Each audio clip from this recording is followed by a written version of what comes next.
And on doing these more regularly, these kind of.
You guys like to let some more people join the stream?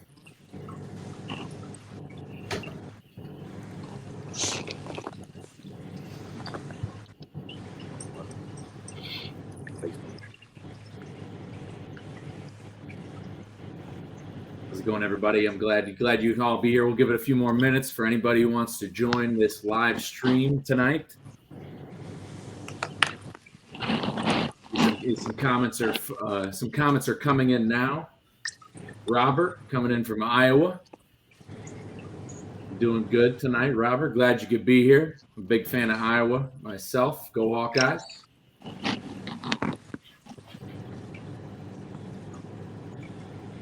Yeah, make sure as you come in, feel free to come in on the comments. Say where you're coming in from, where you're tuning in from. Definitely glad to have you, Robert. We got a couple of them in here. Timothy, how you doing? Glad to have you here. How you doing, Tim?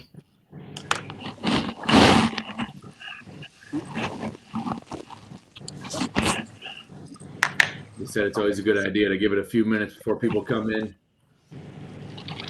Ryan, how you doing? From Oklahoma. Welcome into the show this evening. We'll be getting started here shortly. We want to give everybody some time. We know some people might be getting off the road at the moment. Maybe they're parking their trucks. Trying to people tune in. We don't want them to have miss any information going on. So come on in, Pamela. Glad you're here. Got somebody tuning in from Tifton, Georgia. Todd from Elko coming in. Scott all the way on Amarillo off I-40. I'm in Amarillo. Oh, you're in Amarillo now? Nice. Yeah. You can I'll tell you we'll touch on it when it comes to parking, I'm sure, but you can always find a place to park in Amarillo, it feels like.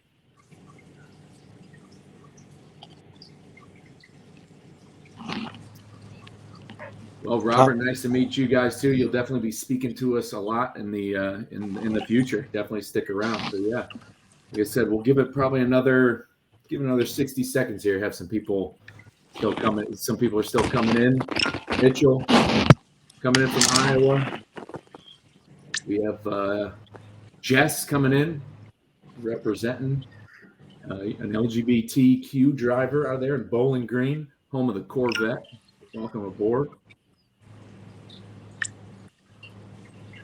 Scott says he's at the Pilot next to Petro, by the way, Jason. Cammy coming in from Georgia. Britta from Savannah.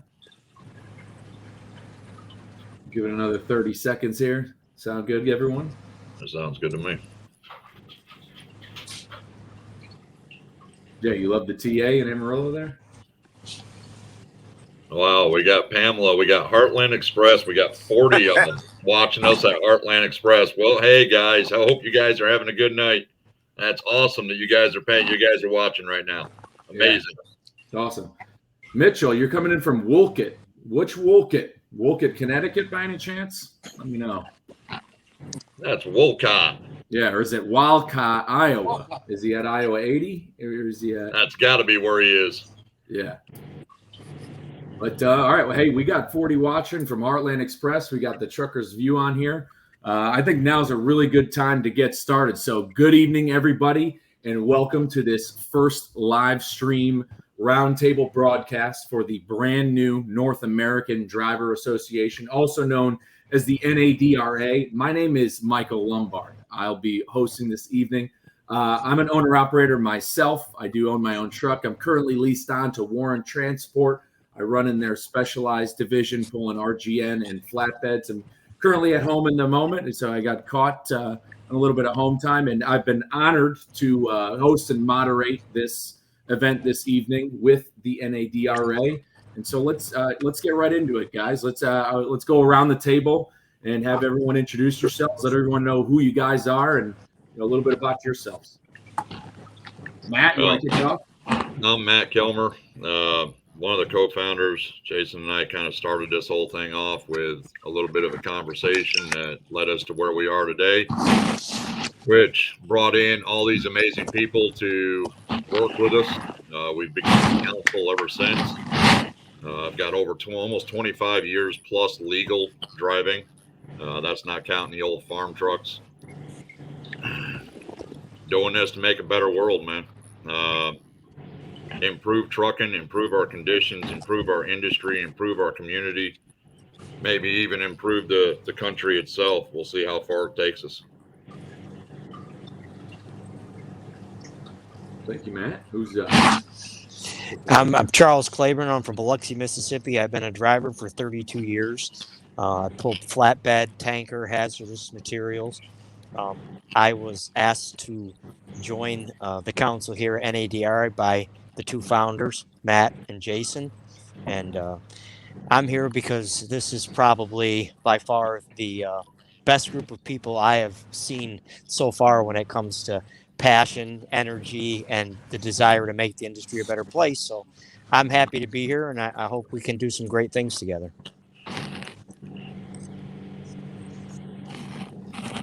moving along? Bob, Deb?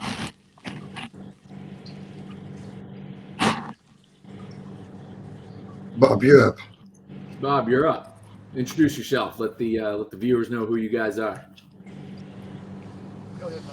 Oh, I'm Bob Murphy. I've been driving for 32 years. I started driving when I was 18. I started the N.A.D.R.A because I've been in this industry long, and I wanted to make it a better industry. And the group of people that are in the N.A.D.R.A are committed to making it a better and safer industry, and that's what attracted me to come and be a part of this group of people to help with ideas and make trucking a better job. I'm Deborah Murphy, his wife, and everything he just said, we wanna make it better. How long have you been driving? Oh, 22 years. Sorry.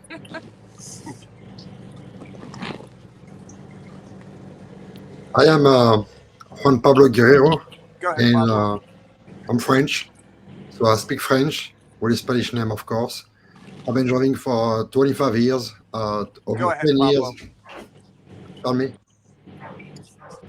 Over 10 years in Europe, everywhere. Talk about Spain, France, England, and the rest here in US. And I'm here with the N.A.D.R.A because it's all about united, to be all united together in positivity, which is the first time in my mind ever that we try to have all the drivers in US and maybe more of that to fighting for the right cause. And if we are together, we can accomplish something.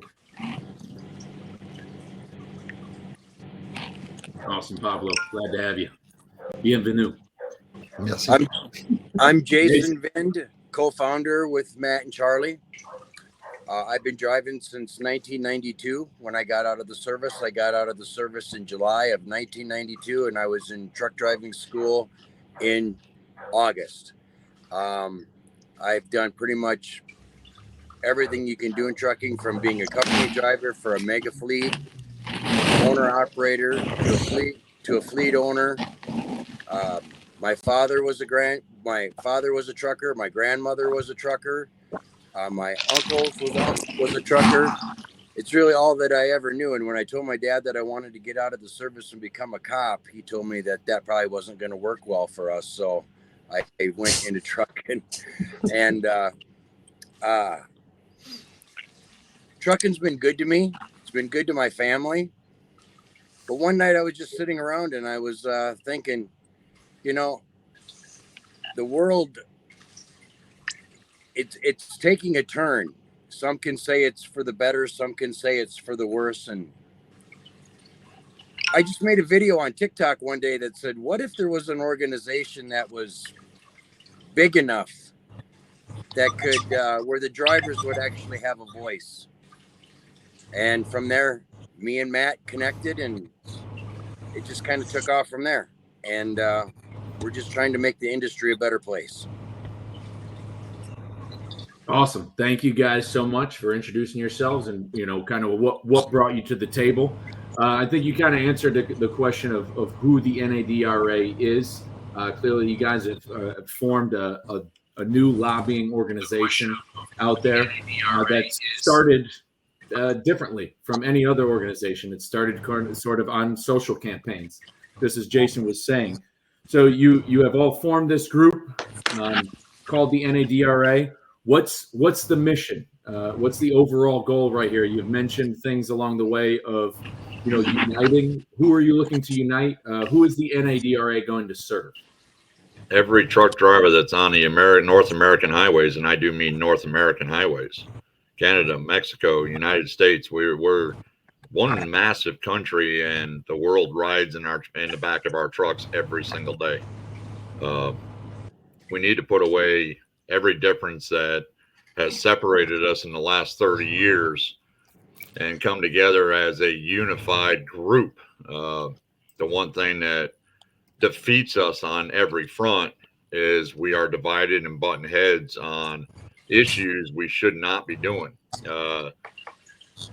There's a saying that every truck driver is different from the next, that we fighting for different reasons. The thing is that we're not anymore.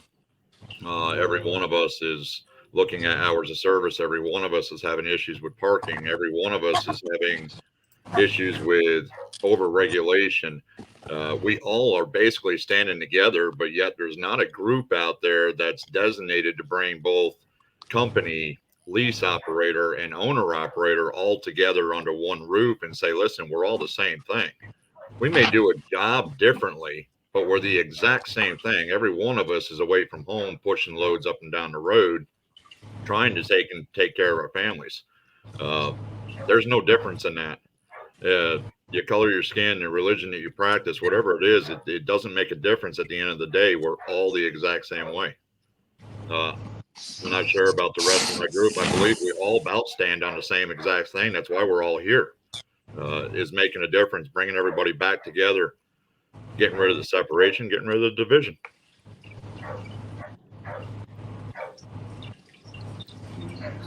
Awesome, Matt. Thank you. Anything else from you guys out there on kind of who is the N.A.D.R.A.? Well, it's you guys, but what are you guys looking to do? To legislate some of these bad regulations into non-existence. Look, let's be clear. We are not the only organization out there, nor has there been other organizations. I've been part of at least a half a dozen that have come and gone.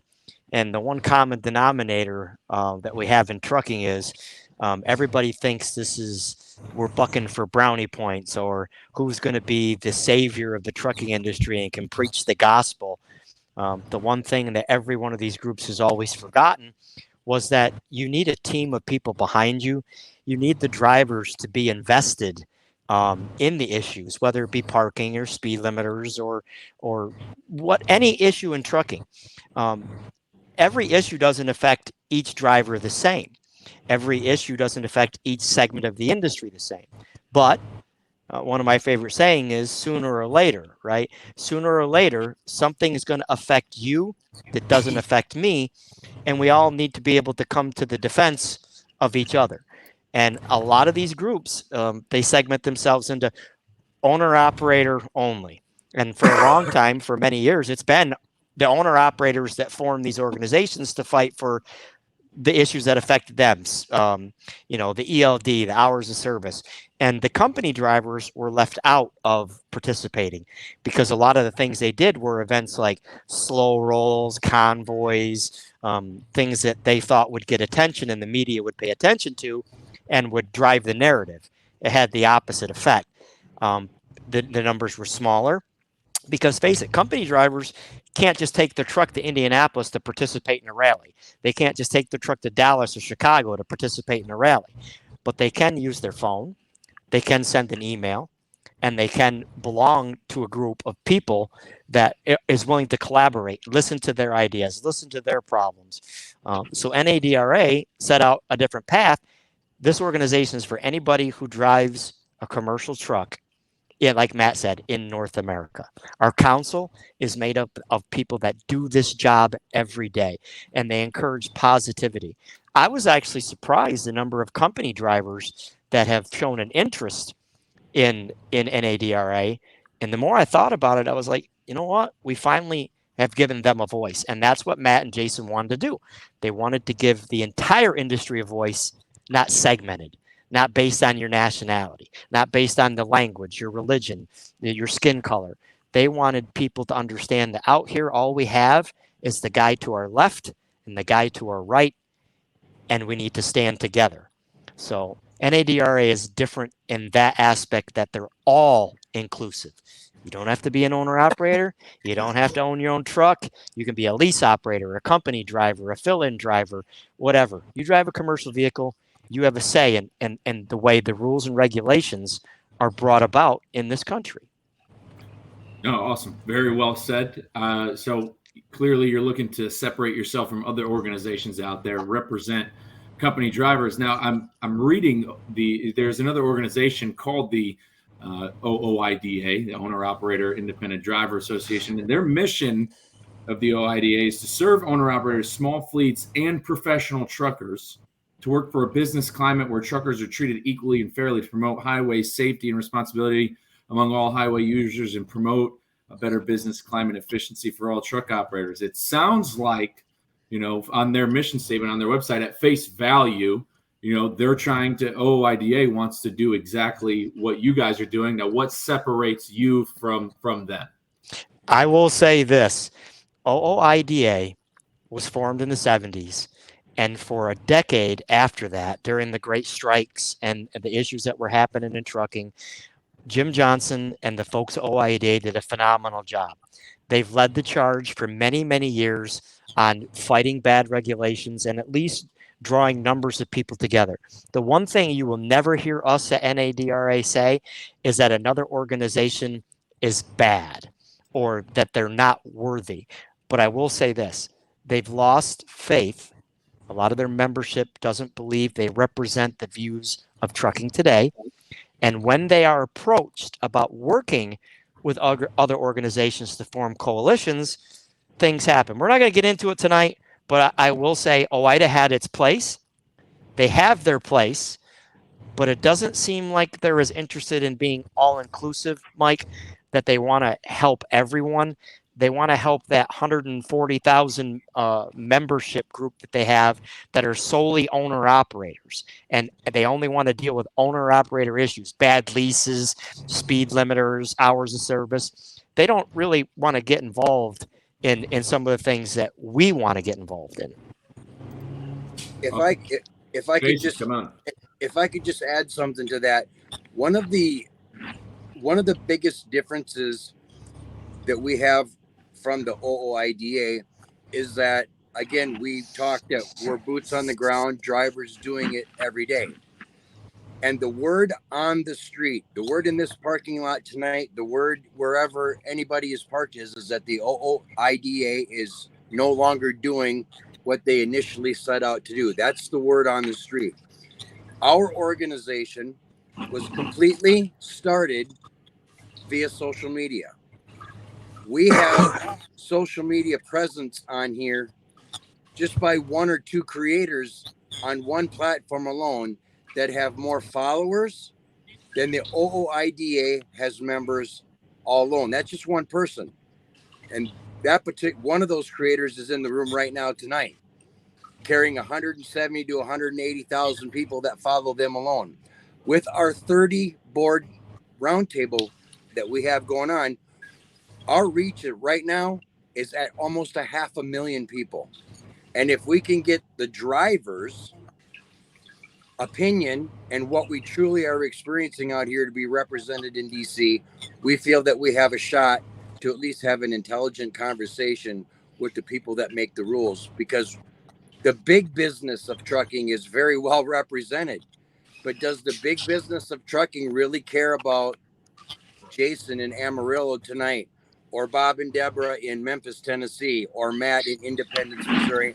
Or are they only concerned about profit margins and loss? That's where we're different.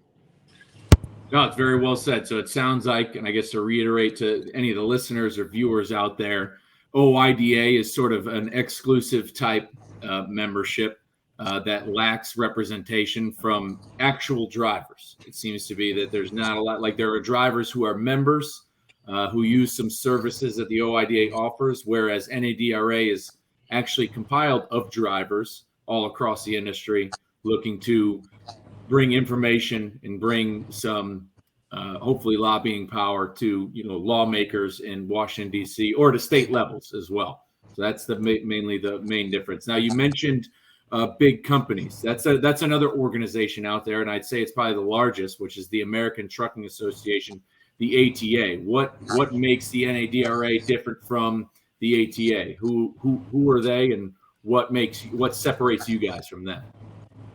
That's actually kind of easy. ATA's had 90 years to get the job done. When we say we're going to get the job done, we're going to get the job done. We're not going to wait 90 years. We know there's a parking issue. We have to address that. We have to get out there to every truck driver and get them unified to address this parking issue. It doesn't need another 90 years to wait. The unity with the truck drivers, we're doing it right now. We're showing you the difference. We are alive and giving every opportunity for this is our open forum. This isn't where we've got to worry about you sending us a letter and you might get a response. You might not get a response. It might be an electronically filed response. We're here to show you, and we will continue to do this, that we are here for the truck drivers out there on the road. We are all truck drivers. We want to hear your voice. We need to hear what you need done, what you think needs done, so that we can take them to the council and we can figure out the direction they need to go in or come up with a solution. We're face to face. We want to shake your hands. We want to get to know who each and every one of you are out here on the road. We want to know your concerns, your worries, your what's going on with your family. Are you not making enough? What's the problem? We want to know that information. We're not pushing anybody aside. We're here to show you where, you can see us. You can look in our eyeballs right now. You can tell when we're serious, when we're not serious. But that's what we're here to do. And that's not what you're going to get with ATA. I beg of you, please call ATA and ask them for a meeting and see what happens. Voice your concern. You might get back some fancy email or letter in the mail 6 months later stating thank you for your concern, just back the ATA. Or you're going to get something back later down the road saying, we appreciate you. We'll take it further down the road. Charlie? You're muted, Charlie. Charlie, you're on mute. Yeah. I just saw a question, and I'm sure Mike saw it, and I'm sure everybody saw it. It's there on the screen, and I just want to address it quickly so we don't waste a lot of time on it. Um, Speed limiters, there's nothing really that can be done right now short of calling your representative and telling them how you feel. Um, understand the information, understanding that split speed limits cause more accidents than they save, that distracted driving is more dangerous than speed is right now. More people die in commercial vehicle accidents and in cars because of distracted driving than they do because of speed. But to answer your question, we have prepared a legal avenue here at N.A.D.R.A. We are prepared when they make the announcement to take steps then. But right now, you can't fight something you don't know. We don't know what the proposal is going to look like. We don't know what the speed. We only have guesses. We know that the ATA supports a 70-mile-an-hour speed limit max, and that the safety groups want 65 to 68 set max. So the ATA, you just heard us talking about, the most powerful trucking organization in the nation, they're going to get what they want. So I'm pretty sure we're going to see speed limiters fall between 68 and 70. That's a given. And for those that keep saying, well, it'll never happen, I'm going to point you to a little thing called the ELD. Everybody said that would never happen. Pablo heard it. Jason heard it. Matt heard it. Bob and Deb heard it. Mr. Lombard heard it. I heard it. We all heard it. We started, some of us that, like I said, I've been part of several organizations. I've been an advocate for 26 years. When we started warning people about speed limiters in 2014, this talk started. When we said, well, they're going to let that go. They're going to get this ELD device thing. So by letting the speed limiter discussion go, they would push the ELD in MAP 21. Everybody said, never going to happen. It's my truck. It's my personal vehicle. It can't happen. Awesome. There it Well, is. well said, Charles. Glad we eliminated the speed limiter issue. Yeah, that it was something I had thought about touching on later on, but it is there is nothing that can probably be done right now. Somebody in here left a comment that actually described exactly what you guys are talking about, what you are right now, which I guess is the best thing is that right now the N.A.D.R.A. is 100% volunteer run and volunteer based. And so I think that is why that there's a lot of traction that's probably going on, which is really awesome. Now we've touched on it. We've been, people have mentioned parking. There's a lot going on talking about parking in the comments. What is the N.A.D.R.A. going to do about addressing the parking issue? Bob? I'm pretty passionate about the parking. The parking issue stems into a lot of things. There's a lot of problems when it comes to parking. It's become dangerous. So it's because of your ELD.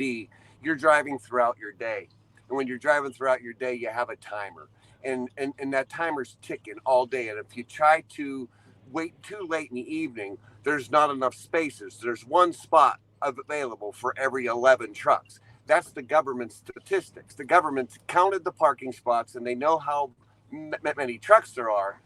But, but what they don't know is how many trucks are where at what time in the country. So if the majority of the trucks are on the East Coast and not on the West Coast, that's even less. You have even more trucks without a parking spot. And what you end up having is guys hurrying in a parking lot that may be new at this industry and they haven't honed their skills and they're not great at backing up. But they're looking at this clock and it's making them hurry. And everybody, if you hurry and you're not very good at something, you're going to make a mistake. So they put this timer on new people, on new drivers to be done at a certain time, but try to work as much as you can. But you got to be done before this time. But when you get there, there's no parking spots available. You get there and then you have to go somewhere else. You're eventually running out of time. You're starting to panic because you don't want to be in a violation. So I'm going to propose a law change to the FMCSA. I'm actually going to name it Murphy's Law. Murphy's Law, just number one, well, there already is a Murphy's Law, but Murphy's Law is when you get to a truck stop and there is no spots, well, now it's Murphy's Law. You got to go find somewhere else. It's if anything can go wrong, it will go wrong. So my proposal that I'm going to try to advocate for and try to get people to support is to make an amendment to every electronic logging device So when you get to a truck stop and the parking spot is full, that you will be able to hit a duty status change that will mark your location so you can travel without penalty to the next available safe parking spot, whether that be a rest area or a truck stop. And when you do that, that logs your location. And to stop people from going down the highway or abusing that, when you log your location, it shows you exactly where you are. If there's 4 truck stops off of that exit, you have to stop at all 4 truck stops and log that location, and every truck stop after, every rest area after. And the great thing about that, if this law would be implemented, is because the FMCSA could take the data that every truck driver is hitting and saying where there's no parking available. The government's going to give us money eventually for parking. They'll be able to allocate that money to the spots where it's needed the most, and they can use the data from the truck drivers and know specifically where to pinpoint that money where the biggest problems are in the country for parking.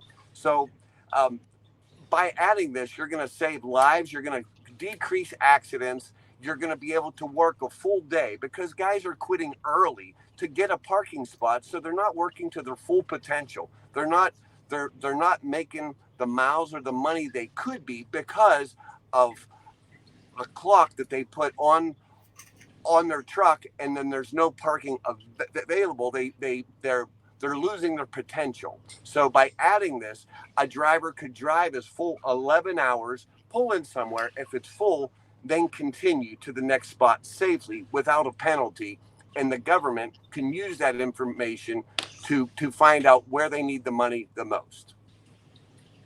And to add to Bob's point, Mike, I know some people are going to say, well, why can't you just use PC? Now, as a company driver, here's what I will tell you. PC is not available to me. Why? Because so many large fleets and carriers have abused PC and misused PC and misrepresented PC that PC is the first thing a DOT officer looks at when he takes your logbook. So a lot of companies don't even allow it. And in Bob's theory, if you think about it even deeper, if you're running out of hours and you log PC to search for parking, you better not go. If you're going eastbound, you better not go past the westbound parking area and not turn around and go back to the westbound parking area. Because if the DOT sees you're on PC searching for parking, I know this because I was a safety director at Premier Crane here in Biloxi. I supervise guys. I work with DOT officers even on my own radio show. You go by a westbound rest area going eastbound and don't get off the exit and go back and there's open spots, not only you're going to be in violation, you're going to have serious issues. Okay? So Bob's proposal is simple. When you get ready and you get to near your 11th hour, you hit the button, you start looking. Charles, I think you froze up on us. Yeah. Yeah, it looks like Charles cut out. And you keep looking. Yeah. And when you keep looking for parking space, that switch in your ELD, because the problem is not the ELD, the problem is the hour of service. The ELD is just a box. We used to write a logbook by hand. Now we just have a machine. We just put our service in the ELD. So the ELD is not the problem. The problem is the hour of service. And if we have like a switch to put charge for parking, that would be at least a push and make the parking issue better for everybody. Yeah, we do have something, and I need everybody that's watching to understand. N.A.D.R.A. already has a letter of exemption. It is actually up on our website. You can go to it, NADRA2022.com. And it's literally for owner operators, company drivers, lease operators, teams, as well as single. Okay. Single drivers. This is a 5-5 sleeper burst split. That gets rid of your 8 and 2, your 7 and 3, buys you a little more time. You can actually run your hours a little better. You actually are able to download that right off our website, fill it out, sign it, and send it in. Our council everybody's seen this. It's been approved and put up on the website. We have already got letters that have been sent to FMCSA. which they should have received by now. This is a way for you to step up and start taking a little bit of that power back that everybody's talking about. Getting your voice heard. Awesome. So those are some things you guys got going on with parking. Bob is working on pieces of lobbying group. Matt, there's a letter that people can, a pre-filled out letter. People can go on the N.A.D.R.A website and go ahead and it'll send it. They can send that to the FMCSA. So those are some things going on with parking. I had saw somebody in the comments mention something about Jason's Law. Now, correct me if I'm wrong, but I believe Jason's Law has to do with what Bob was talking about. That has to do with surveying states on how much parking is available. That doesn't actually do anything. Yes, it was Pamela who said that. Does anybody here want to touch on Jason's Law and if there's anything that has to do with that's going to help the N.A.D.R.A or clarify what it is? Title 23. Jason's Law was actually finally worked through after MAP 21. I only know this because I was personally invested in Jason's Law. Jason Rivenberg, his wife Hope, and the babies, and her father-in-law Butch. We worked together to try to stop a lot of the rest areas from being shut down after Jason was murdered in the Carolinas. But MAP 21 and Title 23 were all in part because of Jason's Law. Jason's Law was supposed to allocate X amount of dollars each year to truck parking, to safe truck parking. But I think we all know, I'm not going to get into it. We'll move on to the next subject. A lot of money was allocated for studies. A lot of engineers made money. A lot of survey groups and companies made money. A lot of sign companies made money. These signs you see when you're coming up on a restaurant, it says 10 spots available, 5 spots available, parking low. That all came out of Jason's Law. So money has been mishandled and money has been poorly spent in the pursuit of safe truck parking. So part of what we're doing, and we'll try to wrap up truck parking, is we're calling our representatives. We were in support of Mike Boss' bill before the end of the year, but like you all know, first of the year came, that parking bill's gone. So we're on to the next thing, and we're going to work even harder because we have an entire year to lobby our representatives to make sure that they allocate money for safe truck parking. They're the ones that keep saying truck parking is a safety issue for communities and for people on the interstate. Why is it truck parking is the only thing when it comes to safety they don't want to mandate or put money into? They'll put it into ELDs, they'll put it into speed limiters, they'll put it into making our lives difficult, but they won't put it into the one thing that they preach is about safety, about fatigue, about people being able to lay their head down after a long day and not worry whether they're going to get shot, robbed, or run over. I get very passionate about the truck parking because that's how I got into advocacy, is because of Jason Rivenberg's death. It was close to home. I knew the family. I know how hard Paul Tonko, the congressman, worked to push this and get us the money, but he's only one man. Right? You've got these representatives that are in DC right now, they've got to look out for our best interests and the public's best interest. And they're not doing that, not when it comes to truck parking. It looks like Catherine here Catherine Sue commented that drivers also need to be aware when states are asking for comments to address parking. So you've mentioned things about calling representatives. It's a new year. There's new legislation. What does the N.A.D.R.A, what are you telling listeners and members? Which legislation should they be calling their representatives about? Who should they, what should they be telling their states about when it comes to addressing the truck parking issues? There's something going on right now in Congress that they can get grab the attention of. Is there a bill that addresses the truck parking issue? The Ship It Act that just came out less than 72 hours ago. And again, let's keep in mind, everybody keep it honest, it's not a bill yet. It doesn't even have a number. It's a proposal, okay, by Costa and Johnson. Okay, that's all it is. It's a proposal. But in that proposal, there are a lot of, Matt and Jason, feel free to jump in. We're going to dive into it at N.A.D.R.A. But what we do know is this, and Pablo's got it held up. See, there's no bill number. What we can tell you is if we let this bill go, without participating in the conversation, calling our representatives, studying the bill, adding our insight, working together as an industry, we may not get another chance for 4 more years. So why not support Johnson and Costa? Think about that. You got a Democrat and a Republican agreeing that they need to do something about the transportation industry, about trucking. So we should support them as an industry and offer insight. And we're not going to get into what we're doing, but N.A.D.R.A has a plan. We started discussing it today, and we're going to work with what these two representatives have thrown down, because there's some good in there and there's some bad. But I think together we can navigate that and take some of the good stuff out of there.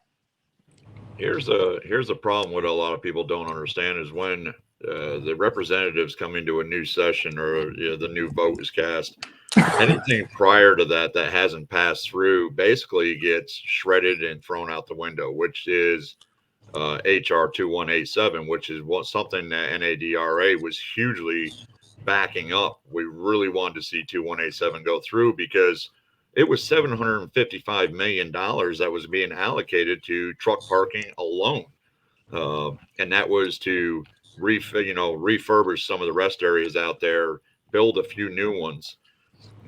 When we started diving into it, we started realizing that $755 million really isn't going to go far when we're looking at numbers and seeing numbers out of different states that we researched where rest areas are costing 11, 12, 13 million dollars just to refurnish, not to build completely new ones, just to refurbish.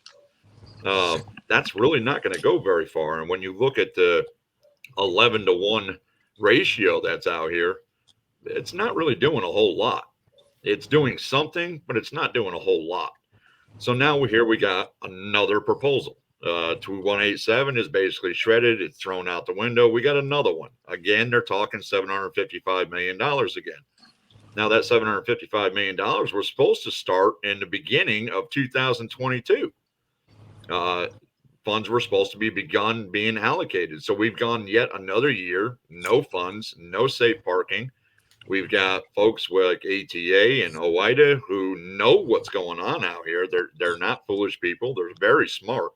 So they know that our truckers are sleeping on shoulders in the middle of absolutely nowhere with no safe lighting, no protection, no way to protect themselves. So yeah, N.A.D.R.A is about ready to step up, and we will accomplish it. Not if, not when, we will. And we're gonna put our boot down, and we're gonna go toe to toe to whoever we got to get these bills passed. I just wanted to add on to that for the audience that's listening and anybody, the question came up. We're 30 members strong as far as our roundtable, and we dissect these bills or these proposals paragraph by paragraph. But what can the driver do, owner, operator, company driver? What can they do to help us get to where we need to be? And that is just simply called the DC switchboard, which I think I don't have it right in front of me right now. Charlie probably knows it by hand. And all you have to say in this conversation is where you live, and they will connect you with your representative. And then you just ask to speak to the transportation aide that's working with that representative. And all you have to do is let them know that you want your voice heard on the issue. You don't even necessarily have to know the name of the bill. You just need to let them know that the drivers out here on the road are waking up and that we want to be heard. Us at the N.A.D.R.A are trying to connect the dots so that strength comes in numbers. And when the time comes that the fight really gets heavy, then we'll ask for the funding that we need in order to make whatever campaign it is to go forward. But you don't have to pay $30 a year or any kind of a monthly fee to get the information from us that we need in order to make the industry change. That's what we're doing for you. And we're 30 truck drivers doing it all together, all voluntary, and nobody's on a salary whatsoever. So, I was lucky enough. I got parked at 3:30 this afternoon. I found a front row spot. But as we all know, Amarillo, Texas will fill up later tonight because everybody's headed west for Monday morning. No, well said. So there's a lot going on with parking. There's a lot people can get involved with. I guess, they can all reach out to you personally and directly to get to get, touched in on these issues. And I actually, there was a comment that was up on the screen earlier from WM On Time Trucking, and he's kind of getting me into, it wasn't this comment. I appreciate your passion, WM On Time, in all caps. I love it. But this person was mentioning, because it was leading me into the next topic. He was asking if truck parking is going to continue to be an issue within the next 2 years. Guys are leaving the business in droves because they can't make a living on certain rates and $5 a gallon fuel. We could touch on rates and fuel prices, although rates and fuel prices aren't that where it affects the owner operator side of business. It doesn't. You guys are in company drivers, and one of the biggest things that involves company drivers and owner operators who lease on to carriers is there's a massive turnover issue in the industry. And so my question to you all is, what does the N.A.D.R.A have going on where you're going to tackle this issue of driver turnover? Because at the current numbers and how it looks, companies are hiring 3 drivers for every 1 position. That's what some of the data shows. There's a lot of companies that are up in the triple digits of turnover rates. At this point, 400,000 CDLs are given out per year, yet there seems to be an issue of turnover. It's not a sustainable, these numbers aren't sustainable. What is the N.A.D.R.A going to do to take on the issue of turnover? Fix the definition. Fix the definition. Absolutely. The definition that the DOT has and the definition that the Department of Labor has when it comes to truck drivers, the way we're classified, we have to have discussions as an organization, not just with people about trucking. We need to talk to the people of the Department of Labor, which we're working on, because the Department of Labor classifies all work done for an employer, right, while in the course of your job, you're supposed to be paid for, right? You're supposed to be paid for everything you do. Trucking, and I watched a TikTok earlier, and a guy was talking about we shouldn't get paid for these things, but I facility around here and hired employees and had them on a production line and said, hey guys, you're gonna have to give me 2 hours for free today. You're gonna have to give me 2 hours for free today because we're waiting on some material and it ain't here. That's not going to happen. That's not going to happen in any other profession but trucking. So the one commodity in life that is very precious and worth more than any amount of money is time. So we need to be paid for our time. Company drivers need to be paid for their time. Owner operators need to be paid for their time. But the first thing we have to do is we have to open the discussion and make the DOT and the Department of Labor get out on the same page. And I believe that they're working on that. If you've watched the news, I believe that that nice lady at the Department of Labor made it perfectly clear that one of the subjects they're going to touch on this year is making sure we're paid for all the time that we don't drive. And I think that's only fair. I think we should be paid when we're sitting and waiting at a dock. I think we should be paid when we're unloading. I should be paid when I'm tarping. I should be paid when I'm fueling, because anybody watching this that's not in trucking, and even you guys in trucking, if you don't understand that time is the most precious commodity you have, and you're willing to give it away, knowing what you already give up, and you can't support a fair wage and a labor act for truck drivers, then the fight in trucking will be over forever. Because if you don't know your own worth, and we don't know our own worth, then why are we doing this? We don't come out here for fun. We come out here to make money to feed our families and support our families. That's why we do it. Like anybody else, we should be paid for it. So I know that, we have to have conversations with people other than the FMCSA and the DOT. We need to remind trucking companies. Bobby. I just want to add one sentence, and I'm going to throw it to Bob.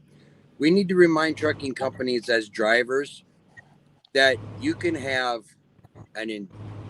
acres of property full of all brand new trucks, but without drivers in those trucks, you don't have nothing but a big piece of land with a lot of iron in it.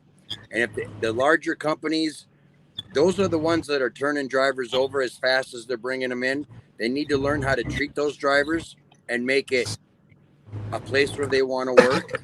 And again, that's why the N.A.D.R.A was formed, is to produce this massive amount of driver support so that we can remind those trucking companies just exactly how important we are. Go ahead, Bob. Going back to the being paid for your time, it would also help the supply chain crisis. Number one, if you start paying, if a shipper starts to have to pay for your time on the dock, that time that you've been sitting there for 3 or 4 hours or waiting for the phone call to go against the dock, that will end. That will start.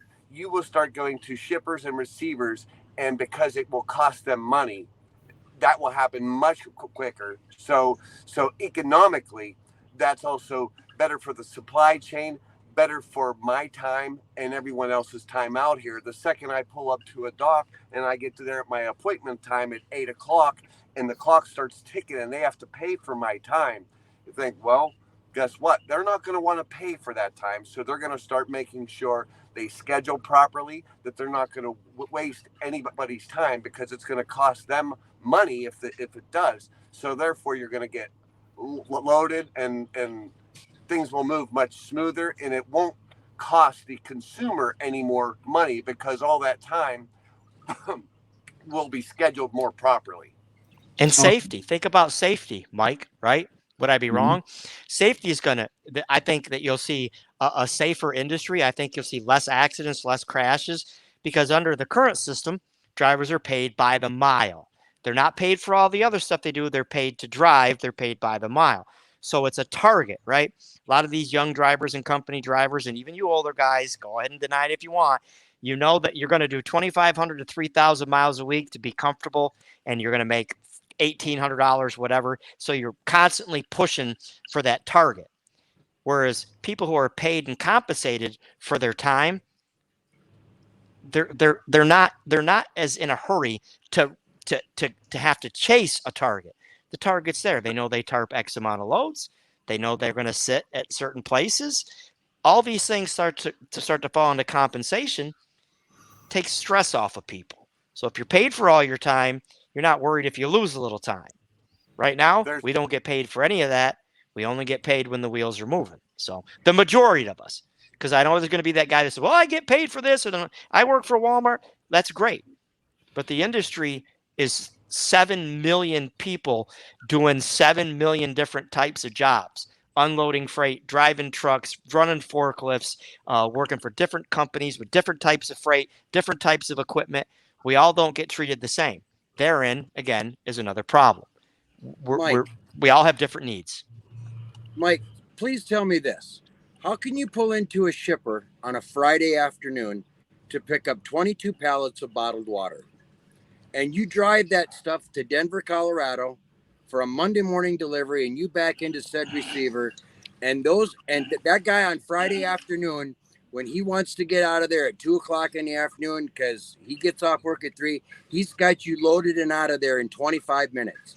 You drive to Denver, Colorado to deliver that to said receiver, and those same 22 pallets take 6.5 hours to get unloaded at said receiver. You tell me any place that makes sense. Look at the amount of waste and lost revenue on the receiving side that could be eliminated by just exactly what Bob said. The minute the truck hits the dock, the clock starts. It would go away overnight. But since we put up with it. So it's good to see. So this is where you guys advocate from, and it's good and for the listeners out there to know where the position where you're advocating from. Now, is there legislation right now that the N.A.D.R.A is pushing for to happen in Congress that can change this? You know, are you saying that drivers need to go back to being, not being paid by the mile. This needs to be more of an hourly job or a salaried position with overtime worked in. Yeah. And is there a pathway towards this, a transition? Like I said, is there any legislation going on right now that the N.A.D.R.A is specifically lobbying for that can help with the position you're advocating for? No, because there's no current bill out there that's written for any of it. What we need to do is establish and write our own and actually find the backing inside the federal government to actually back it up. We can't go to hourly. If you go to hourly, the trucking community is going to crumble.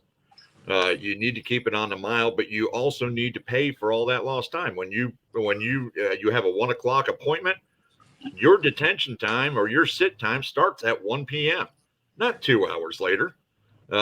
They should be paying for every minute that you're there. You're on time, then you should be paid for it.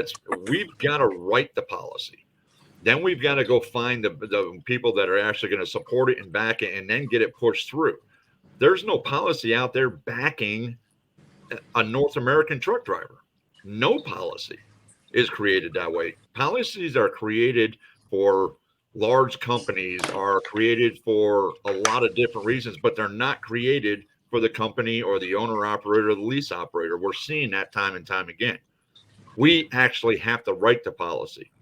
We then have to find the support behind it and then push it through. And the absolutely only way that that's going to work is by unifying the entire trucking industry, because when it comes time to push that policy, we can't have 10 signatures on the policy. We can't have 100 signatures on the policy. We need 300,000, 700,000, 1 million truck drivers out there that are willing to sign that policy and say, we back this. And it has to be done within a week's time, not 5 months, not 6 months, not a year's time, a week. And that's where N.A.D.R.A comes into play. We're trying to bring every truck driver and wake them up and say, listen, the only way anything changes is if every single truck driver out there changes a mindset and says, yes, I'll work with her, I'll work with him, I'm going to work with the other truck drivers out here, no matter their company, no matter their lease operator, no matter their owner operator, put away the petty differences. So when we write the policy, and we say, hey, we're N.A.D.R.A is out here. We need these signatures. We need them in a week, and we need 500,000 in order to process this and get it pushed through. We can hit 500,000, 600,000, 7, because everybody's pulling together. The division is what's killing the trucking industry. It's not just the government. It's not just FMCSA. It's the complete division within our own community. That's what's killing it. You asked a very interesting question, Mike. Where was our position of advocacy coming from? I'll answer that. From the driver's seat. That's where it's coming from. Awesome. We're living it every day. You guys are living it. That's where it's coming from, and that's where you're from. I just didn't know. It looked, because I have here, it looked like there was legislation last year, but like you said, that went away. There was something from Senator Markey and Padula introduced that overtime pay bill back in September of 2022, and it was read twice and then went everywhere. So I guess it needs to start back up. But that piece of legislation, that Overtime for Truckers Act, that's something that the N.A.D.R.A would go behind. And that's what the deal also with the N.A.D.R.A is, because we are all drivers. We are experiencing exactly what every driver experiencing. The problem with the waiting detention time. I deal with that almost every day. I mean, every member here in the organization deal with all those issues. So we know exactly what's going on out there, but we like to have feedback. And when we have like a FMCSA ask for some comments, if you don't know, go to FMCSA. Just go to the website, N.A.D.R.A2022.com, subscribe on that. Right now it's free. Subscribe, and we have all the info. So as soon as the FMCSA asks for some comments, click on that, and you have all the info. And you can help us and help yourself too. One of the biggest problems is not to rub salt into a wound, but it is participation, right? Trucking is not a couch sport. You have to participate. You can't sit on the couch. You got to get up. So when you hear people talk about brokers and broker transparency and people are upset about the rates, there's several different schools of thought. But the bottom line is if you're unhappy with brokers right now and you're unhappy with the rates and you think that something's going on, I can tell you right now in 2020 and 2021, truckers went to DC about this problem that people are complaining about right now, this very problem. The same thing with fuel, right? Think about it. 2009, 2010, truckers went to Washington, D.C. in the thousands with trucks to protest over the price of fuel, only to have President Bush say, I don't know what they're so upset about. Well, diesel fuel is $6 a gallon, President Bush. It costs us $1,800 to fill our tanks, right? So, bottom line is, people can't keep being angry about things that they're not willing to invest skin in the game to stop. You can't say a year ago, well, it doesn't affect me. Now all of a sudden today it does. I mentioned this earlier. That old saying, man, eventually creeps right back up on you. So to Matt's point and Jason's point and everybody here, we all just need to learn to work together. Just because it doesn't affect my segment of the industry right now doesn't mean that something won't later. And we see it, Mike. Am I wrong? Everyone in this group has been in trucking for at least 20 years, right? At a minimum. We've all seen it happen. When they say it's not going to happen, it'll happen. Yeah. When they say it doesn't affect me, sooner or later, it's a law that does affect them. So if we just learn to work together and be positive, like Matt preaches every day, like Jason preaches every day, if we just reach out and say, let's form coalitions.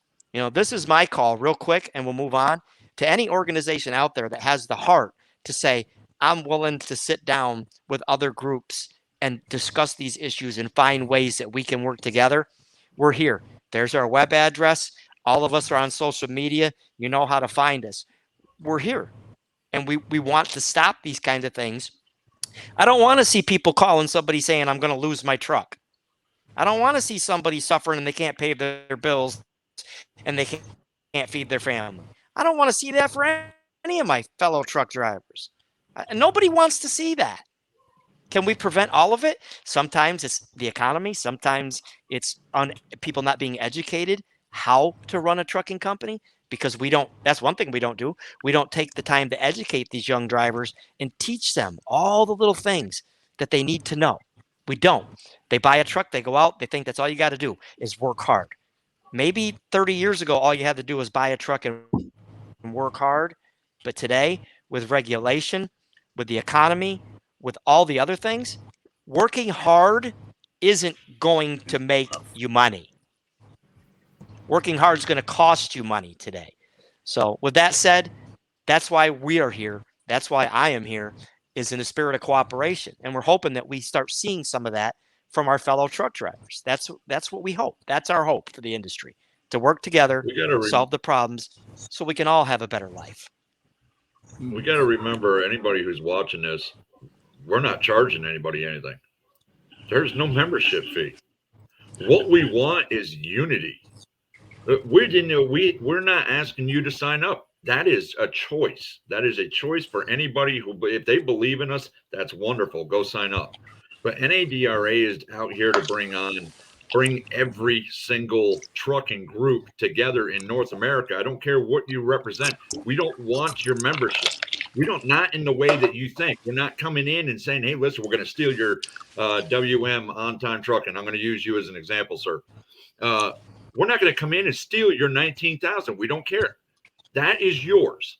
What we want is you and your 19,000 to back us up and come together on a coalition to say, okay, hey, listen, we just got WM on-time trucking LLC and their 19,000.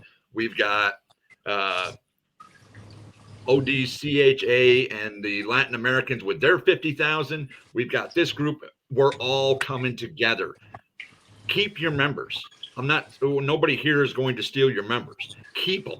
Hang on to them. Okay. Bring them all together and say, listen, I'm no different than you. You're no different than me, but we have the same issues. Okay. Yep. That's what we're trying to do. That's what N.A.D.R.A is all about. It's about bringing every one of these organizations. We know there's one in every state. California Trucking Association, Tennessee Trucking Association. Bring them together, okay, and say, hey, listen, we know you're as ticked off as we are about parking. We know you're as ticked off as you are about broker transparent. We know that we have 12 topics on the table that every single one of us can agree on. But if we can bring all those people together, all of them and their leaders, and we can all agree, good gracious, can you imagine what we can do on a positive level in the trucking community? Can anybody fathom that pay would go up, parking would be handled? N.A.D.R.A doesn't have to be the only one. We are just the sun in the middle that's trying to bring everybody together and say, hey, open your eyes, stop fighting one another. It's time to look at the positive side and the changes that we can make by coming together. 1 million voices, 1 million voices, 1 million truck drivers. Can you imagine the change that we can make? And we're not asking anybody for anything. We are doing it ourselves. Yeah, brother. We are That's doing what I'm it talking about. Everything that we are financing is coming out of every single one of these drivers' pockets. I'm watching guys that are sacrificing $500 out of their pockets and worried if they're going to lose their truck the next week because they believe in N.A.D.R.A that much. That's the center. That's what N.A.D.R. truly is all about. We are the sun in the middle. We are trying to draw everybody together using positivity, using light.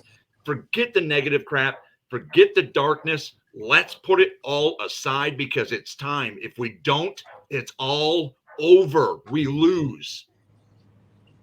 This is our last year. This is our last year. Matt, that's very well said. And you actually kind of that whole thing. I love it. It's firing me up. That walks me into actually what I was gonna ask you. And you've been mentioning it with Unity. And I said this before. There's over 3.5 million truck drivers in the country. At least that's what the numbers are around. And what's wild is the OOIDA, which claims to be a representative, as you said, of all drivers. They only have about 150,000 members of 3.5 million truck drivers. What you've differentiated by saying you want to actually work with these organizations now, but marketing, that's the thing. You need the unity. So where is the N.A.D.R.A at with marketing, with that getting people on board? I think a lot of the issues in the industry and why the industry is so preyed upon is because of the government and other people bank on the fact that drivers they're not trained as well. They're not as educated as well. They're not in the know on these things. So how is the N.A.D.R.A going to get out there to be able to reach guys that have them come on board so we can have this unity? Our marketing, Connie Chavez, Drea Lombard, Davey Sanders, WM On Time Trucking LLC, Breda Nohawk, Timothy Arrington, Married to the Road. That's our advertising right there.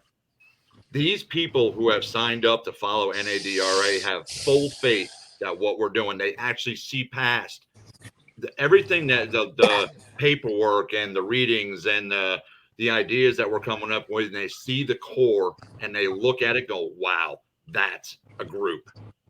These are our advocates. These are our advertisers. Bob and Deb, Jason, myself, Charles, you, sir. You and I have spoken several times. Pablo, these is where our advertising is. We don't need to put $1 million out there. Davey Sanders is going to talk to a guy tomorrow. Possibly. Davey, I'm guessing.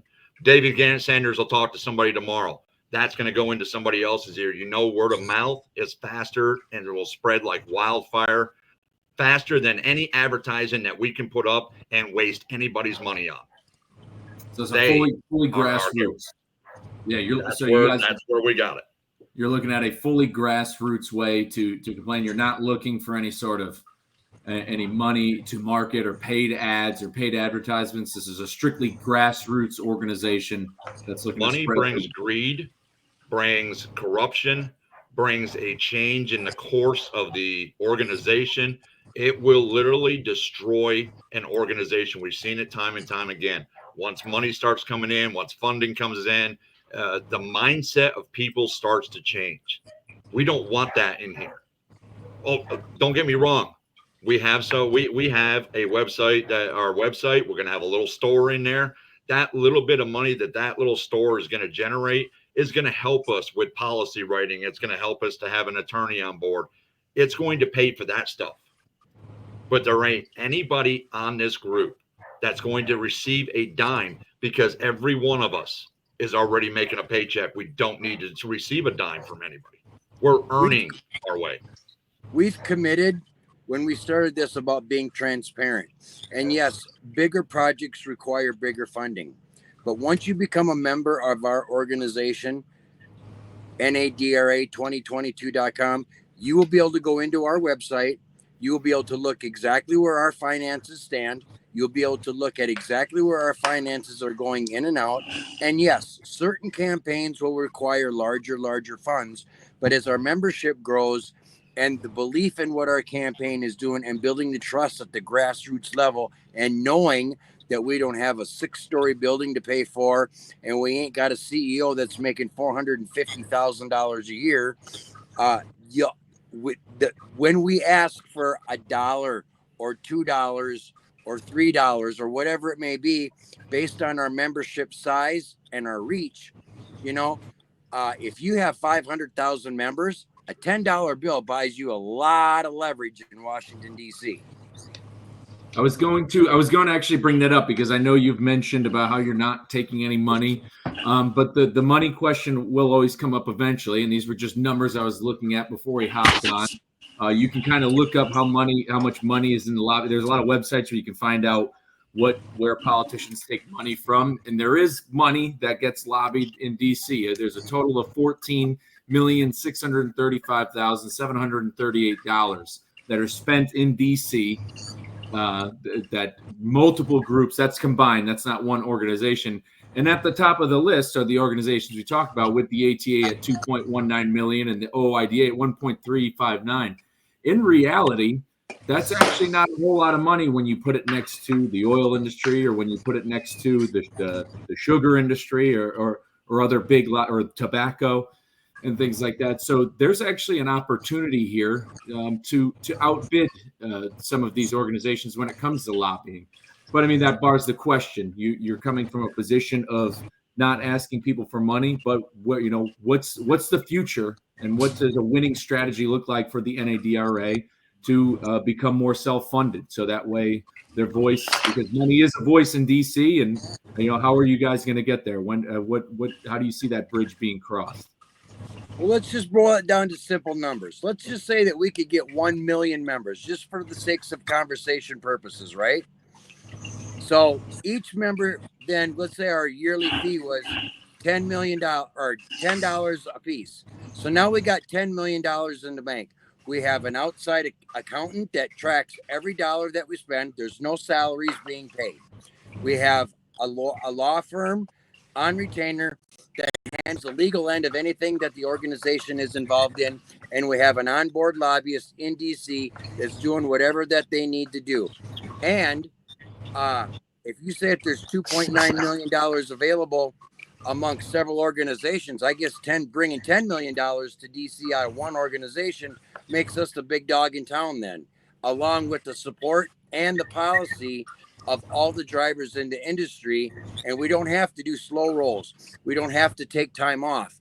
We don't have to do anything that jeopardizes our family, because we're all out here student. We got the people that are on our payroll doing the business needs to be done in Washington for us. And as long as we're honest with the audience and with our members, it should all be a trustworthy situation. So you're saying is you guys will open up the door to, either paying for memberships or allowing donations, but on your website, you're going to have an open, transparent book, kind of like an accountant on there. They keep track of their expenses and where the money's going. You're saying you're going to allow the public to see where every dollar is going. You're going to have a monthly report on a monthly basis from our treasurer, where every dime is gone, where the account started, where it ended, and where every dime is gone. We believe in 100% accountability. 100% transparency. We're no good to any of these people that are putting things here if we're going to lie, cheat, and steal. We're absolutely no good. Everything I said previously to this was a waste of my breath and time if we are not going to stand by those principles. And like Matt said, we have a treasurer, but our treasurer will talk to our accounting firm. Our treasurer will not touch the money. It's the accounting firm that will have our money. So once again, there's no way for anybody with inside the organization to line their pockets. We have titles simply for management purposes only, but we do business with outside vendors. There's nobody here that has an uncle that's a lawyer that all of a sudden is representing the N.A.D.R.A. We don't have a sister or a brother that's doing our t-shirts. These are all outside businesses that we're paying to do what we need to do, but we have people within the organization that have been assigned positions to be able to be the liaison back and forth. And let me touch on it a little bit more on what Jay says and go back just a step. You were talking about lobbyists. Let me tell you who our lobbyist is going to be. Charles Claiborne, Pablo, Matthew Kilmer, Bob and Deb Murphy, Jason Vinn. And why are we going to sign up to be lobbyists? Is because we trust, we want this organization to stay the way it is. We're not going to trust this organization into any lobbyist hands to do whatever they want in Washington. Charlie Claiborne's going to be in Washington. Pablo's going to be in Washington. Matt's going to be in Washington. Bob and Deb are going to be in Washington. Jason's going to be in Washington because we built it. We will stand for it, toe to toe with anybody who needs to go toe to toe with to make sure that our policies are heard, that our people are being heard, that the truck drivers are being heard. That's what N.A.D.R.A is about. That's the lobbying that we will do, and we will do it no other way. First, you have to understand, everybody, that it's not one member decide for the whole association. Right now, we are 34, 35 members. We have a vote, and we all have to vote about what's next step. So if we have to allocate money for something, then we have to have all the vote from the 34 member. So it is very transparent and it's very, very easy and very truthful. Yep. Nothing nefarious can happen. No, these are all really good. I definitely want to open up to any of the viewers watching. If they have some questions, I want to let them pour in. I did have one more question for you guys, though, the answer might be a little too obvious, but there's always, you mentioned ELDs earlier. There's always a lot of new tech. You had touched on the speed limiters. Where is the N.A.D.R.A at on when it comes to tech that's kind of invading this industry? And what I mean by that is there are already Waymo trucks on Interstate 45. The robots are coming. What information does the N.A.D.R.A have on this sort of technology? Where is it going? And what are you guys going to do to make sure that truck drivers can keep driving their trucks before the robots take us out? The simple answer is this: too simple. Kodiak, Waymo. As you know, I was way involved in the driverless truck segment. These trucks are not going to catch my generation or your generation, Mike or Jason or Matt or Bob or Pablo. They can't get this technology fast enough. Right now, they still need us. But I will say this: I don't believe you're ever going to see a fully autonomous truck without a driver in this country on our nation's highways. And the reason I say that is I don't think the American public is ready for that or willing to accept it. And I don't think that the technology, the more advanced it becomes, this isn't as simple. People want to think it's as simple as a subscription, right? That all these companies signed up to, Mike, to be able to use. It's plug and play technology, basically. I can take a 2023 Kenworth T680 and I can plug in their technology to my truck, and it will be an autonomous truck. The problem is the infrastructure's not there. Dude, we just got done saying we can't get them to give us a lousy $755 million for safe truck parking. You think they got the money to pave the highways, create the lanes, put up the RFIDs, to build the facilities, to cover the insurance? I mean, they're doing it, but 90% of the time, those Waymo trucks, the driver is driving the truck from Houston to Dallas. The truck only runs autonomously for very short periods of time. I'm not worried about it, so I don't want to waste a lot of time and energy. Sure, people should be educated. I wasted 3 years educating myself on these companies, the technology, and where it was going to go. Congress doesn't really want to touch it. The DOT still hasn't heard about any procedures or policies that they're going to implement for them. I don't think anybody should be worried about it. If you're really worried about it, trust me, there will not be a fully autonomous vehicle driving on the United States highways, at least in the next 50, 60 years. It's not going to happen. I can assure you it's not going to happen. They've got a lot of work to do on the electric and the autonomous. You look at the electrical grid infrastructure of the United States of America, good gracious, have mercy. If you try to plug in 100 trucks to that, you're going to blow it right out of the sky. You'd need Our multiple Hoover infrastructure bands. is not designed for it. They will never be able to raise enough money to rebuild the entire electrical grid. We're already seeing problems. I mean, you can look this up. It's straight up. California's already having brownouts and blackouts because they can't keep electricity turned on. But you want to turn California into an electric trucks only or community. Where are you going to get the electricity from? Because your electrical grid can't even keep the houses cool in the summertime. But now you want to plug in 50,000 trucks a day into the electrical grid? Come on. We need to look at the reality and what we're really facing. Yes, that might be 50, 60 years down the road. And if any one of us that's sitting here is still alive in 50 or 60 years, we'll address that situation. But it's not a concern now as much as the safe truck parking is. Okay, it comes up a lot, comes up often. It's always on the airwaves, the social media. People like to post pictures of these Waymo trucks, so I figured it was. It's fear. It's fascinating. You got to admit it. It's fascinating. The technology is fascinating. Radar, LiDAR, GPS guided. They just have such a long ways to go, Mike. 2 years ago, I was right there with America Without Drivers, studying the technology, going to Phoenix, working with all these other organizations, only to be told by some of those right in the technology that the likelihood that these trucks are going to take your jobs the way they're scaring you guys into thinking, it's 50 years away from even becoming a reality to worry about.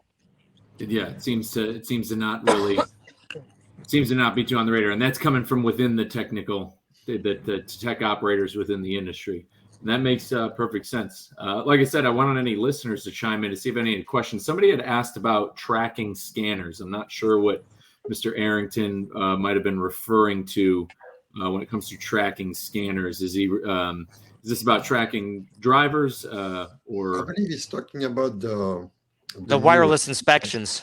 Yes. The transponders. The level 8 inspection. Something that'll give you a DOT inspection without they just scan your truck. Is that whether you're there or not? Yeah, really? They will try to find out. It's like the Easy Pass. They already have the concept. The Easy Pass, it will be like a kind of technology which will be linked to logbook, your driver license, your medical card, your truck, if your truck have a maintenance problem and everything. I believe that's what he's talking about. It's just another form of surveillance that they're going to try to institute. But, they between PrePass and the others that have spent multiple millions of dollars developing that system, I don't think it's going to be an easy fight. And if the industry is okay, look, we already all know we're already being tracked everywhere we go by use of our cell phone, by the e-log, by license plate readers. The only thing I have a problem is I don't think they should be able to inspect a truck while it's moving. I don't think that that's fair. I don't think that that's right. That you could be issued a citation with these things while they're scanning you. They find something that you may not know about in your paperwork or in your stuff. You could be issued a ticket and not know about it till the ticket comes in the mail. So I think they have to. Is that not distracted driving? What do you mean? State troopers rolling up on you doing a license check or an electronic moving violation at 65 miles an hour. Is he not looking down at a laptop? What, isn't that not a moving violation? Oh, they're exempt from these things in the course of their duties. No. If we're not exempt, they're not exempt, and that's the fight we're going to bring to them. I'm just saying. If we tailgate a car in front of us because they hit the brakes, they write us a ticket. Well, if the cop is going to tailgate me and write me a ticket, I'm going to hit the brakes. If he hits me, I'm going to go out and give him a ticket for tailgating and get his insurance company to take and buy me a new truck. But they can also do these things when you're rolling underneath a scanner. You know, when you're going down the interstate and it says way station 1 mile and there's the readers with the cameras. Right. And some of these places, you could get an inspection even though you got the green light as you're rolling through. So these transponders can be used from a parked car, from a tower at the way station, from an RFID reader. They don't necessarily have to be driving alongside of you to give you that inspection. When you roll by his parked patrol car in the median and he clicks on you and zones in, he's got your stuff on your transponder. He doesn't need to move. Now he just types in some things. If you're good, well. Okay, so this is also surveillance technology. It looks like that might have some more hurdles too, like automation. More intrusion. Especially because the hurdles would have to pass through a lot of states. There's a gentleman on here, Mr. Brandon Weiss. He actually mentioned something. This ties into turnover. Is there anything, and this has to do with the driver-facing cameras. This is why a lot of people are leaving the industry. This is why a lot of people have quit. This is why a lot of mega carriers can't keep guys. Is there anything the N.A.D.R.A. is doing, can be doing, to deter the use of these driver inboard cameras? Well, the quick answer for that is pretty much easy. If you work for a company, that company, they have their own policy. If they want to install a camera front or facing yourself, they will say, okay, if you work for us, then we have a camera. So this is your choice to work for that company or not. You understand what I mean? It is a company policy. It is not a federal policy. The federal can say no camera for every driver. The FMCSA can say no camera for every driver. But a company can enforce a policy in themselves that say that every driver work for me, you will have to have a camera. It will be your choice to say, okay, I work for you, or okay, I'm not. As long as that camera is not facing the sleeper berth area of the rig, they can have that camera on that driver by company policy as much as they want. Most of these guys know what they're getting into. They get into a truck. I don't know about anybody else, but I could probably speak on behalf of everybody here. We get into a new truck, you examine the entirety of the interior of the truck. So you already know there's a camera there. That is your choice from that point. If you decide to drive and you got a camera on you, you best know what you're doing. We can't fix that. There's nothing we can do to fix that. If it starts where somebody comes to us with a complaint and says, I have a camera owned by the company, it's facing to the rear of my truck where I live, where I sleep, where I rest, that's something that N.A.D.R.A. can make a phone call about and actually do something about if it's a threat. That's a privacy policy issue. But Pablo's right. Company policy is company policy. You need to know who you're working for. You need to research. You got to have the information. Okay.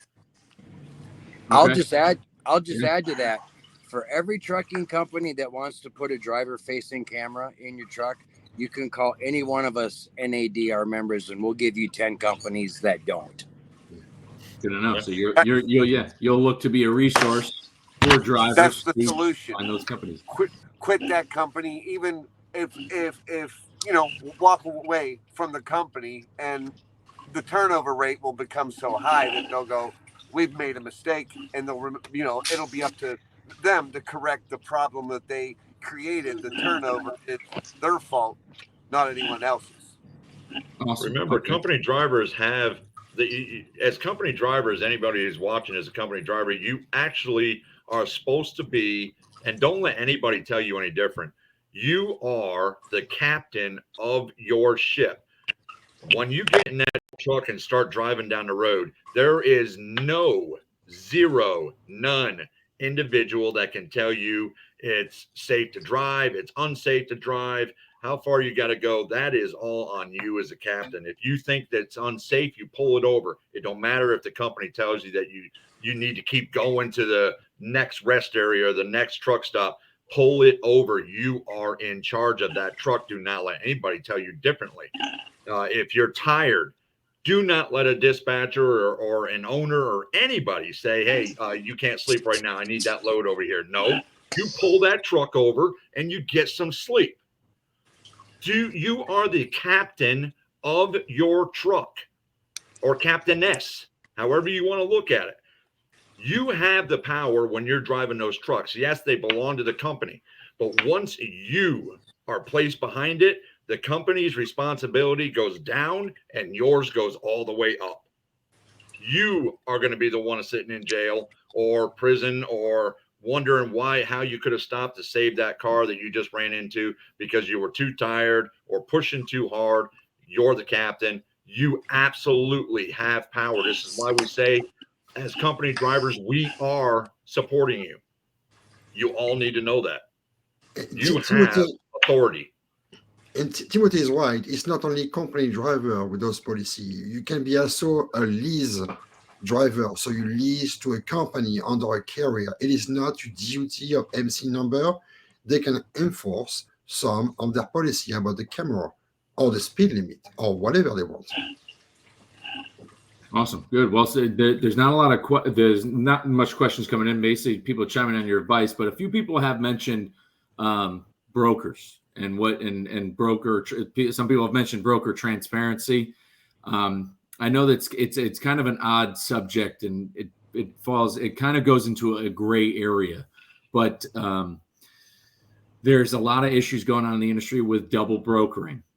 There is a lot of misconceptions in regards to freight rates going on right now in the country, and especially when fuel prices have been so volatile. Where is the N.A.D.R.A at on the use of freight brokers or regulating them, or any regulation, in regards to the trucking industry for leased on operators, for guys with their own authorities? Where are you guys at on freight brokers? I believe it's a problem of miscommunication with every driver and mistraining about what's going on. The broker don't control the freight market. The only person control the freight market is the carrier. If a carrier decides to pull cheap load, you will have cheap load for the rest of your life. If the carrier do not pull cheap load, they decide to run what they deserve to, what they need to be done, then the problem is gone. So owner-operators, the N.A.D.R.A comes from a position of that owner-operators need to kind of realize that they're the ones in control. Now, Mr. Arrington has said, how do we combat brokers without government interference? And I think you kind of answered his question. You need to control the market.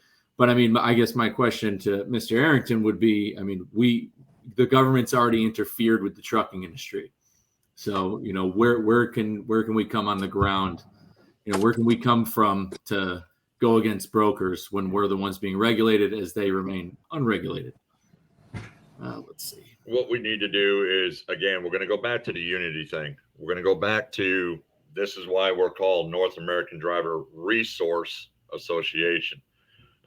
We need to get these resources, this information out on the website, and we're going to be doing that. It takes a little while to make sure we got all the accurate information. As far as the broker transparency, we're already seeing a problem with that. We're seeing the brokers are fighting back, saying we shouldn't have to give this information out. We're seeing the trucking community fight back and say, yes, you should. If we want to take it out of the government's hand, we have to go back yet again and talk unity. For every 5 people that don't pull for a certain broker, 35 more do. If you're not going to bring unity together and sit there and say, okay, there's 3.5 million truck drivers in the United States of America. We've got another 500,000 up in Canada. We got another 500,000 down in Mexico. Those are rough averages, obviously. But if you all aren't going to come together and say, hey, listen, this brokerage right here is on a consistent rate, bringing everybody down. They're dropping rates through the floor. They're actually one of the worst. And all 4.5 million truck drivers don't say we are done using them, and whatever happens to them because of what they've done. Nothing's going to change. You have to stop everything and force them to wake up. Sometimes you need a wake up call. You don't need to strike. You don't need to do it. All you've got to do is stop pulling those loads. Those loads that one broker is covering that you say no to, eventually what they're going to do is whoever owns those, the shipper or the receiver, is going to call 3 other brokers saying, hey, listen, they can't even move my loads. I need you to move this load. And all of a sudden you're going to see the price come up just a little bit. And you're going to see the price come up a little bit more. We need to do this as a group, not as individuals. You can sit there, Mike, and say, hey, listen, I'm not pulling for this group. And I may be in a position where I'm in that area. I'm forced to get out of there and have to take one. Or they're paying me a little better than what they were going to pay you. So I take the load. That defeats the whole purpose.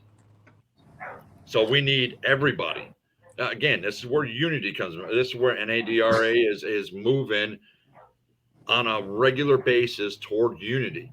If we can unify, if we can put away the differences, the ridiculousness that's divided us over the last 30 years, which is going to be very hard to do. But if we can accomplish that, changes in the industry will be phenomenal for every truck driver. You're going to see people doing better, being able to afford a better truck, being able to do better upgrades on their truck. You're going to see safer equipment. You're going to see happier men and women out in the trucks that are not so stressed anymore. You're going to see rates come up. You have to stand unified in order to make a change. And I believe everybody here, that's why we're here.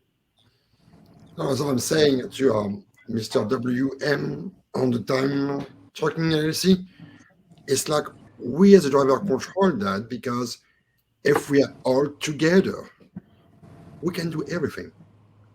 Absolutely. Not just the broker staff, the rates. We can do everything. Parking, our service. They say it's over. No, it's over when the driver says it's over. If we are all together, and we will be together, we can do a lot of things. So anybody who didn't hear what Pablo said, I hope you heard that and it gets in. We are living by that logo. I love that logo. Oh, I so love that logo. It's putting a smile on my face just thinking about it. It's the fight will never be over until N.A.D.R.A says the fight is over. Bottom line. That's right. That's right. Absolutely. No, I think that's well said. I think unless you guys have anything else that you wanted to touch on, we're almost at an hour and 40 minutes here. I would want to field one more question if you guys did have time. Somebody mentioned holding bad drivers accountable. People have mentioned new drivers. Where is the N.A.D.R.A at on training on new drivers? I understand that there's some legislation. We mentioned the Ship It Act earlier. It includes details about streamlining the CDL process, which I don't necessarily think is a really a good thing personally. But so where are you guys at on training for new drivers out there, for them getting the experience? Do you have companies you're going to work with? Where would you guys be at on that? I got some. I read 3 times that new bill that they want to present to the Congress, I guess. But a lot of stuff are not right. I don't believe that a trainee can be in the sleeper and have a new driver driving the truck and drive as a team. That's not right. I believe that if you're training a new CDL driver, you're on the passenger seat and you need to be on duty. That's how you train people, what to do, what to not do. Because those big companies, what they do is they're trying to have team drivers. One they go pay way less because it's a newbie, and then another one is a trainer. So that's a big issue.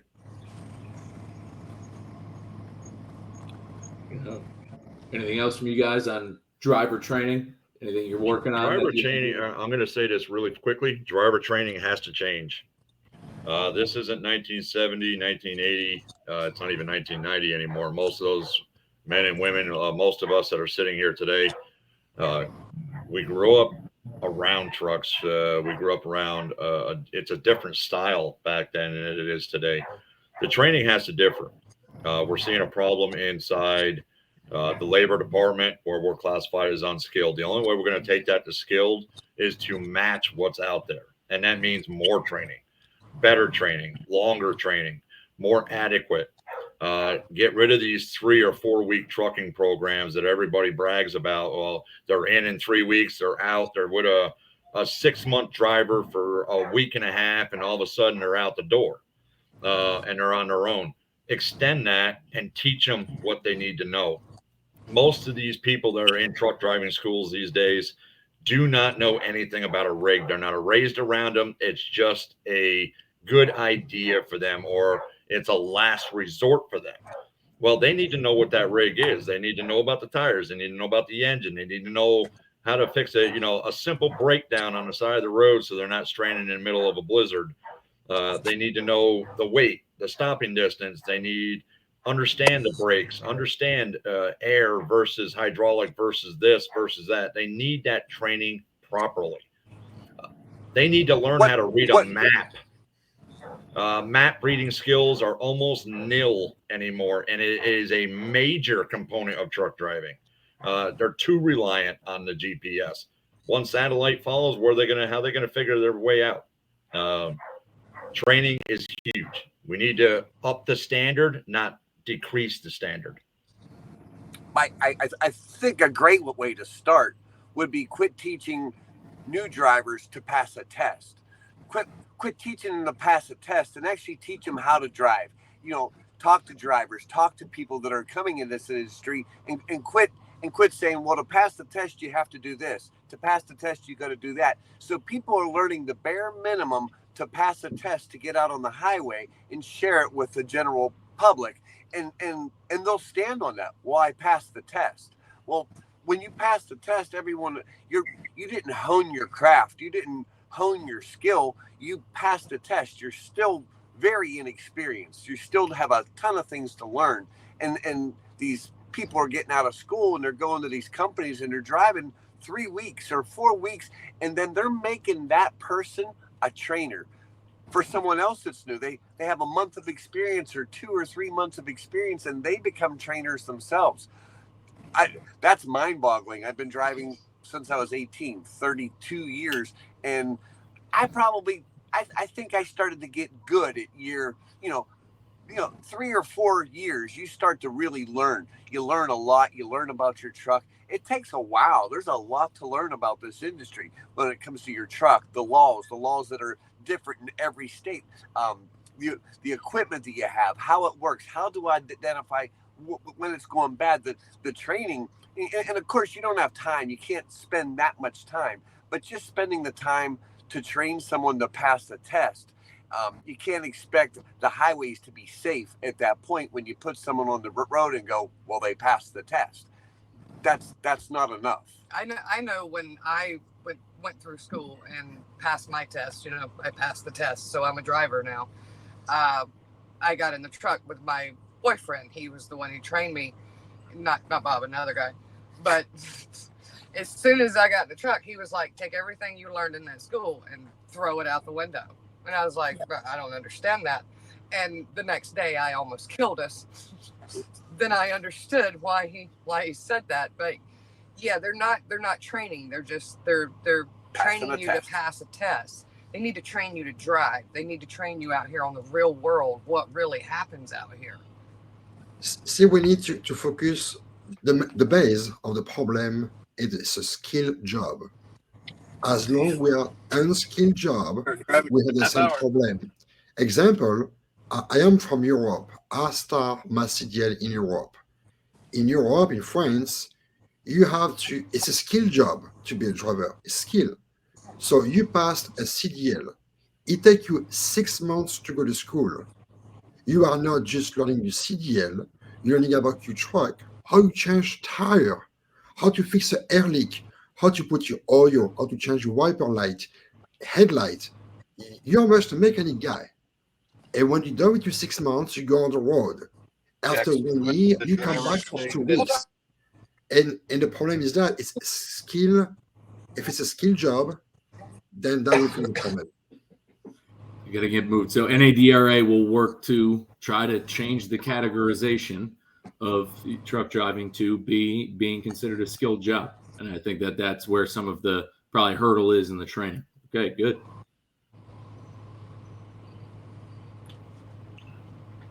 Awesome. Other than that, Mike, I think that's all I've got for right now. I think I'm about brain fried. Yeah. Last thing, guys, this was just go to your website, check it out. Really good. Yes, check out the website, N.A.D.R.A. 2022.com. Go ahead. Later this week, we're hoping to have some T-shirts and hoodies up for available for you guys. Anybody that wants to support us, we do have a lot of information there. We have a letter of exemption. You're welcome to go ahead and go use that. It's an easily download, fill out, send in. It's all right there. You're welcome to read it, send it in, utilize it. That's why it's there. We'll be keeping you updated. We'll have a monthly newsletter from within the N.A.D.R.A. It'll be written by Charles Claiborne himself. Yes, we do have an Instagram, N.A.D.R.A. You'll be able to find us, same logo. But you'll be able to go check out the website. There's a lot of good stuff on it, a lot of good stuff on the Facebook. We'll be updating on a regular basis. We did take a little break during the holiday, but we're back on it. We got rockets strapped to our boots, and we're ready to go. Yep. You're muted, Jason. You're muted, Jason.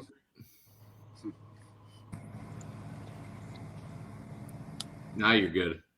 Oh, no, now you're muted. No. Yeah, we can't hear you, Jason. Now, no, now you're good. No, you're still muted, buddy. Yeah, your microphone isn't working, Jason. Just touch it one time. Don't touch it twice.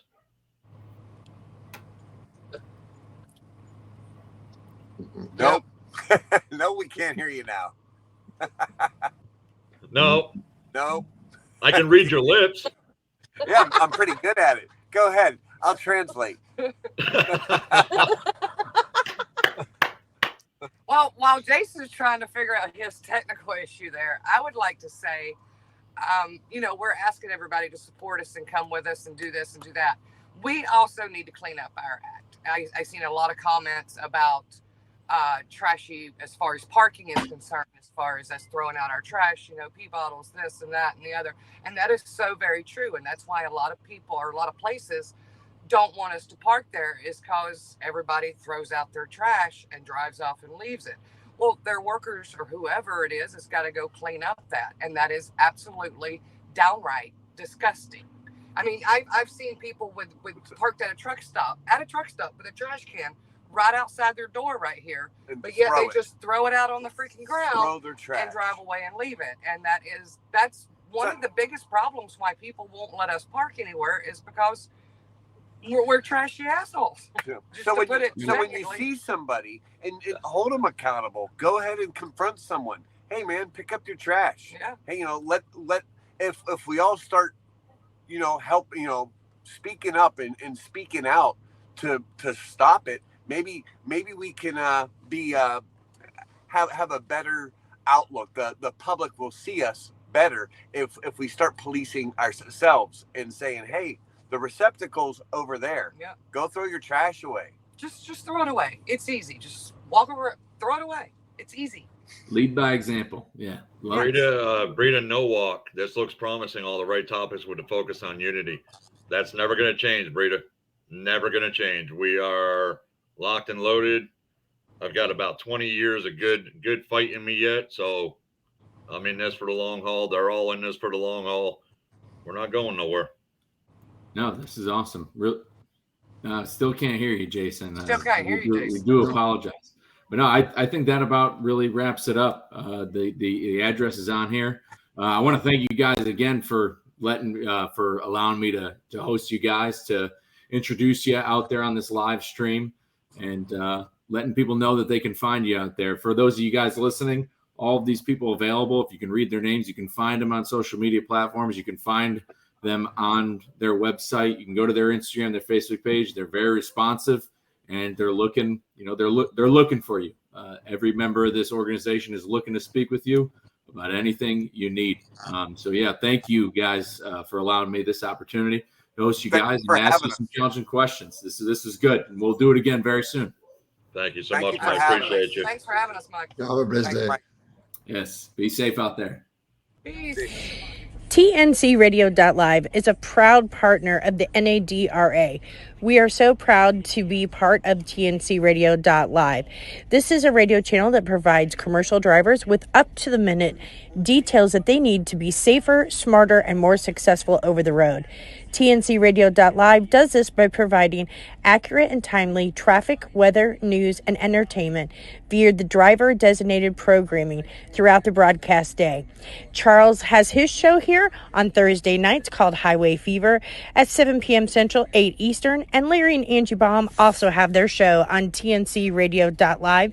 You can listen to their show, Taillights with the Bombs, at 7 p.m. Central, 8 p.m. Eastern. So if you're looking for a great radio show that has to do with the trucking industry, that provides live traffic, weather, news, and entertainment program, visit TNC Live Radio today.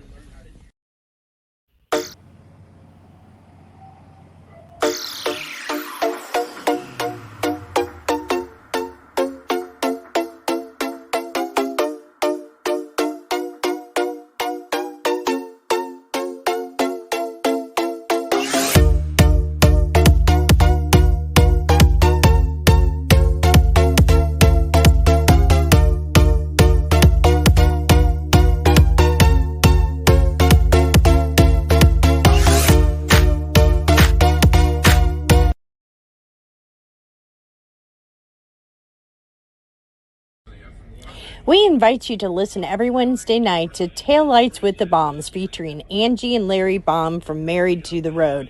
Every Wednesday night, they feature truckers from all walks of the industry, getting their stories from over the road. So please be sure to join Angie and Larry Baum on TNCRadio.live every Wednesday, 6 p.m. Central. See you there.